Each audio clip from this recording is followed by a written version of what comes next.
A healthy business as well. It's really important that business is healthy, and I guess the one thing with that is a lot of people think that a healthy business is a healthy balance sheet, which, it is true. You've got to have a healthy balance sheet to have a healthy business, but it's not the be-all and end-all, is it, as we all know. Also, we find that some businesses become complacent, and you really can't become complacent in a business. It's something you've got to be driving all the time. A lot of people are working in their business, which is great because you've got to, you're working in there, but we also got to be able to work on your business, and that's where we can come in and we can help you, and we can help you to take you out from working in your business as much to show you how to be working on your business. So, some other things to make a healthy business, would you say, are like? Processes for a start. Yeah, absolutely. I would think that was, it's a major contributor. It is, and when you look at processes, there's so many processes you've got to have in a business, but let's look at one for an example, like let's look at the sales process. So when you sell the vehicle. So I'm not talking about when the customer walks in, I'm talking about from the moment that the salesperson signs up the paperwork with the customer, and then the car's got to go through the process to come out the other end to be on the showroom floor for delivery. So, you've got to have that process 100% right. And in all the dealerships and the businesses we go into, we install processes, So, the ramifications of not having that process right is just terrible, right? But let's look at it. I reckon if we went into a dealership and we got 4 guys, or 4 salespeople, I should say, and we got them individually and we said to them, what's your sales process for when the car's sold and when it turns up in the showroom floor? I wonder how many of them can tell us the sales process of your business from A to Z. Whether they'd all be the same or not. Yeah, exactly right. So, because if they're all done right and you get to the other end, what does that give us? Fantastic CSI results, fantastic testimonials from the customer, and a happy customer. But if they're not right, CSI problems, bad results. Testimonials from the customer, nothing. And an unhappy customer. And we don't need to do that. And all we've got to do from having an unhappy customer to a happy customer is doing one thing, and that one word? Process. Exactly. So we get the process right, it all works at 100 mile an hour, doesn't it? Oh, 100%. Absolutely. So, another thing is like business goals. The things. How many times have we been into businesses that they just don't have any goals? They've got no direction. It's almost like, a boat with no rudder. They're just going around in the same direction, which is okay, but you need to be able to move forward. You need to be able to grow. Absolutely. It's so important. Absolutely, and we can help that. Like, we can help you design your future success. So we can design your business goals for the next 12 months, for the next 5 years. So you've got a plan in place and you know where your business is going, which is 100 mile an hour forward, which is where you want it to be. So, that's really important. Another area. I guess what else is also important is that your staff know. Absolutely. Your staff know your business goals and they know their part in playing to achieve those business goals. Yeah, absolutely. And, we need all that. And that's all part of it. And, you talk about things like that and like budgets. We've been in businesses that haven't had good, strong budgets. And, and I know from 35 years in this industry, I never started off with budgets because I thought, what are budgets? We don't need budgets, blah, blah, blah. But we can help you set budgets, and budgets are really important so you know where you're going every day, every month. And the budgets that we set up for you are KISS budgets. Keep it simple budgets, okay? But they don't have to be big.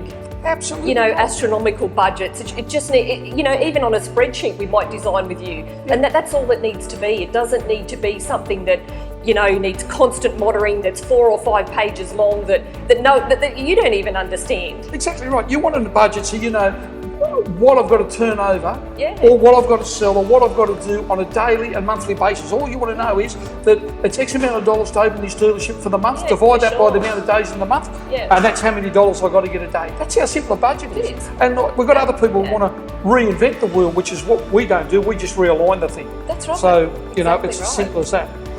And, I guess, staff culture is also huge. I would probably say this can either make or break your business, basically. Yeah, absolutely. Yeah, absolutely. So, you talk about staff culture and, on all our business cards and all the businesses we've run, we have a mission statement. And, I ask you and your business, do you have a mission statement? And you might say, yeah, I've got a mission statement. Well, that's fantastic. Do your staff know your mission statement? Do you preach your mission statement to your staff? So it's really important that you have that mission statement, and you build staff culture.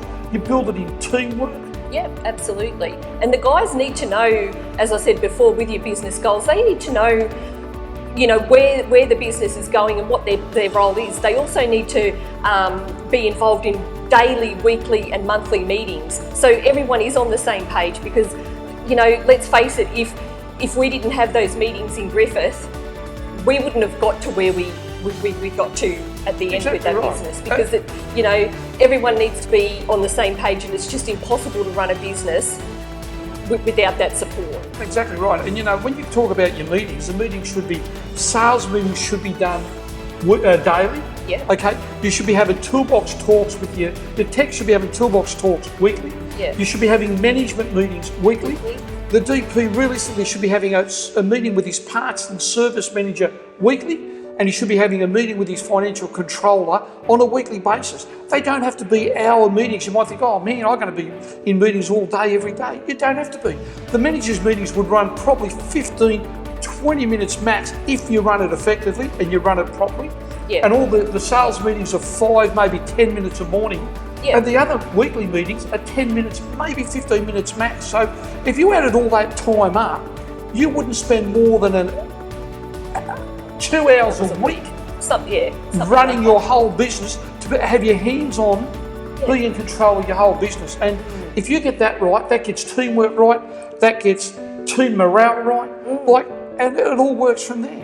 Yeah, absolutely. And another thing to get a healthy business, Mel, is, and I know it's a passion of yours, is training and mentoring and coaching your staff. Oh, absolutely. The staff have got to know that there is opportunity within your business for them to grow, and same with your sales managers. They need to understand that you've got a certain moving up the gravy train, so to speak, and they've got to be allowed to grow into those positions and be coached and mentored, so they know exactly what they're doing when they're in those positions. Exactly right, and they also need to know you're prepared to spend money on coaching and mentoring them, because you have a look, for an example, you talk about staff morale and things, and someone gets promoted in the dealership from a salesperson, goes into a sales manager's role, and he thinks, oh great, I'm a sales manager now. The DP and the general manager think, that's great, we've now got a sales manager, that's I don't have to worry about that anymore. But you know what, poor sales person that's become the sales manager, he's never done that role before, so he's sort of like a fish out of water. Yeah. And he's not sure what he's going to do. He doesn't ask questions because he feels embarrassed he should know. So what happens is your business just stays in live home mode for 6 months till he works out what he's supposed to do, or he gets frustrated and he leaves and he was a great salesperson. So again, be prepared to spend some money to help build the staff morale, to help build team morale in your business. So because I know when I progressed from a salesperson into a sales management role, I had great tools. I had a fantastic coach, I had training set in place, and I knew where I was going. I was able to, grow myself into that role rather than just being shoved in it and just left there and forgotten. It done a whole stack of things to my self-confidence, and being allowed to grow my team and experiment with different things as well. But I had a clear track of where I was going with it, and I just wasn't left to my own devices. And it was really important, for my role when I think back, 8 or so years ago, that I was allowed to develop in that role. Yeah, absolutely.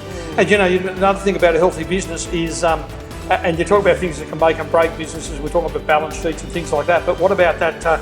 What about the old accounts department? Yeah. Accounts receivable, accounts payable. Yeah, so how important is it to have 30-day policy in place? Yeah, and be strict on that 30 days. Exactly right. And we also know that you can have a 30-day policy in place, but if that application form for the account that they originally filled out, if that's not watertight that you can enforce that 30-day policy, it's useless. Yeah. And again, that's where we can help. We've got some good 30-day account application forms that you can use, and they can make sure that it's tight, because if customers owe you money for 60, 90, 120 days, as you know, your chances of getting that money back is a lot bloody harder, right? But the other thing is that, they're paying staff to ring up chasing money that's entirely to be yours. Yeah, absolutely. And also I think too, if it's set up right from the word go and your accounts or admin staff or whoever's in charge of those accounts, if they know the process in their head about what needs to happen at each point, 30 days, 45 days, and then 90 days, like they've got a process that they're working to as well, which can eliminate a lot of the 90 days or 100 days. Absolutely, you just knock them on the head, but they don't get that far. That's right. But and then the other thing that's close to my heart is the old provision accounts. Yeah. And how often do we find that you get bonus money in from the manufacturers or bonus money in from anywhere? And what we do, we put it straight into profit for the month, and we're going to make more money this month. That's just not a great idea. I've always been a firm believer of running provision accounts. If you get bonus money that you're never allowed for in the deal, and it's just it is what it is. It's bonus. It's a bonus, yeah. Put it in a provision account, because you know what. I've been in the industry for 35 years, Mel. You've been in it for a long time as well. But, how many peaks and troughs do you get in this industry? So, the months you have great months, you have a great month, then you might have a bad month because of seasonal or because of whatever reason. So, and on the balance sheet, one month you've made a big quid and the next month you've lost some money. But if you've got a provision account set up and you just run every month at a nice even profit every month, how great does that look? The finance company looks and thinks, geez, that's a great business, it runs at the same every month. The bank's looking and think, God, get the balance sheet, geez, that's a great business, runs the same every month. You're still going to make the same money. It's just it's the way perception is that looks like it's running the same every month. So and also I think it takes a lot of stress out of it. Like, 1 month you've had this awesome month and you've made all this money and, we're all beating our chest, but how bad do you feel the next month when, it's in the toilet, so to speak? Yeah. Like if you had that provision money and you're allowed to, drip for some months you might need to bring any of it forward. But, the other months you think, yeah, look, I'm glad I put that there because now I can top this up and, it makes the month look okay and I don't have to stress or worry about it. Yeah, absolutely. It's just a great thing, it's just one of those things you've got to do. It's like cash flow, cash flow is the backbone of your business. You can have a profitable business, but hey, if you don't have cash flow, you don't have nothing. And again, that's different to the provision account. But again, cash flow is important. You've got to manage your cash flow, so you've got to be on control and, run your cash flow well. And if you sort of say to yourself, geez, is my cash flow running okay? Actually, go down the page and you can click and download the cash flow report. And that'll give you an idea.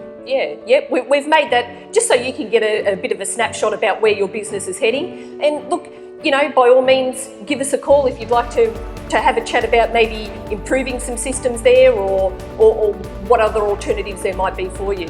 Yeah, absolutely. And, you talk about healthy businesses and we had a fantastic healthy business in Orange, which was highly profitable and awarded dealership. We went out consulting for 6 or 12 months, went in different dealerships and done some good things for them. And then we turned up in Griffith and we bought Griffith and Leeton with some partners. And you talk about healthy business, that was very unhealthy, that business, because we bought that in receivership. But that's right. But it was a good test that we put all our systems, all our processes in place there. And we turned that around into a very healthy, very profitable business that we sold, about 12 months ago. But one thing, Mel, is that through some of the mentors, and you follow that a lot more than I do in some ways, but what's one of the things that the mentors that you've followed with that have said about businesses, business owners and managers? Managers, yeah. Well, I guess in one sense, a business will never outgrow its owner and you will always be a reflection of its manager. So, if you've got some, you might say, hey, my business is pretty healthy, I think, and we're running okay. Or you might say, geez, my business is probably not real healthy after listening to some of this. So whichever way it might be, if you want a confidential chat, no problems in the world. We'll have a confidential chat. But go through, there's a few reports down there that you can download. There's the cash flow report, there's the business health check. The business health check report. So go in and download those things and compare your business and see how you fare. And as I say, if you want to give us a call. We'll have a confidential chat and let's see what we can do to take your business up to the next level.